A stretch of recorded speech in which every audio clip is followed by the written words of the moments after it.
It didn't matter whether it was a failure or a success. That's really what I thought at the very beginning of this project. That actually there could be no failure. And even if there was a massive explicit failure, wouldn't that be really interesting? And maybe a brilliant failure would be just as great as a wonderful success. So I really tried to put a focus on process from the very beginning, and that collaboration is really about relationships, and relationships happen in creative ways. And I think it mirrors all of our life, in society and as human beings working together.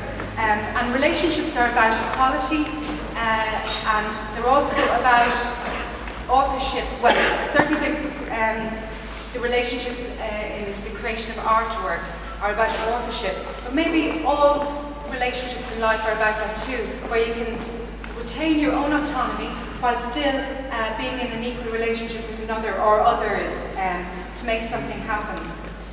So from the very beginning we thought of this as a project, not a show. That, okay, a show would be created, but that it would be called a project. And it maybe leaves it a little bit more open-ended. And I think that really collaboration also, as it's a notion around, maybe it offers new notions around mediation and working together as human beings to create new social meaning and new social structures. Through collaborative processes we redistribute agency, we make agency happen in new ways. As artists we take on maybe self-initiated projects through the processes of collaboration.